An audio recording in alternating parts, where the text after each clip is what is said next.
KSRTC bus ഡ്രൈവറെ police മർദ്ദിച്ചതായി പരാതി. Police ജീപ്പിൽ ബസ് ഉരഞ്ഞെന്ന് ആരോപിച്ചായിരുന്നു മർദ്ദനം. ബസ് ഡ്രൈവർ പാലക്കാട് മൊതപ്പുള്ളി സ്വദേശി KP വേലായുധനാണ് മർദ്ദനമേറ്റത്.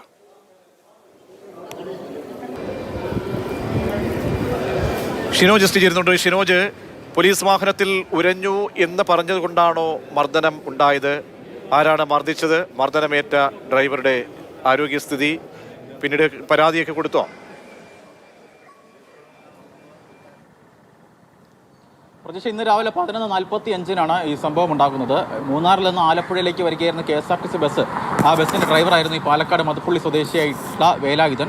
ഈ വേലായുധൻ വാഹനം ഓടിച്ച് വൈക്കം ഉല്ലല ഭാഗത്ത് എത്തുന്ന സമയത്താണ് ഇത്തരത്തിൽ ഈ വൈക്കം പോലീസിൻ്റെ ഒരു ജീപ്പ് അതുവഴി ഇങ്ങനെ കടന്നു പോകുന്നത്. ആ സമയത്ത് ഇത്തരത്തിൽ ഈ ജീപ്പിൻ്റെ സൈഡ് മിററിൽ തട്ടി എന്ന് പറഞ്ഞുകൊണ്ടാണ് ഈ പോലീസ് ഉദ്യോഗസ്ഥനായ വൈക്കം പോലീസ് സ്റ്റേഷനിലെ ഗ്രേഡ് SI ആയിട്ടുള്ള ജോർജ് ഇത്തരത്തിൽ ഈ ഡ്രൈവറെ മർദ്ദിക്കുന്നത്. ഈ മർദ്ദിക്കുന്ന സമയത്ത് ഈ ബസ്സിലാകെ 29 യാത്രക്കാരുണ്ടായിരുന്നത്. ഇതിൽ 20 യാത്രക്കാരും ഉത്തരേന്ത്യയിൽ നിന്നുള്ള യാത്രക്കാരാണ്. ബാക്കി 9 പേർ ഈ നമ്മുടെ സമീപത്തെ പ്രദേശങ്ങളിൽ വൈക്കത്തൊക്കെ തന്നെ ഉള്ള യാത്രക്കാരൊക്കെ തന്നെയാണ്.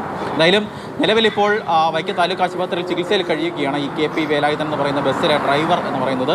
അദ്ദേഹം താലൂക്ക് ആശുപത്രിയിലാണ്, വൈക്കം താലൂക്ക് ആശുപത്രിയിലാണ് ചികിത്സ ചെയ്ത് സ്വാഭാവികമായി ഇൻറ്റിമേഷൻ പോകും. അങ്ങനെ ഒരു പരാതി നിലവിലിപ്പോൾ വൈക്കം പോലീസിൽ എത്തിയിട്ടുണ്ട്. പക്ഷേ ഇത് സംബന്ധിച്ച് കേസ് എടുക്കാനും തന്നെ നിലവിൽ ഇതുവരെ പോലീസ് തയ്യാറായിട്ടില്ല.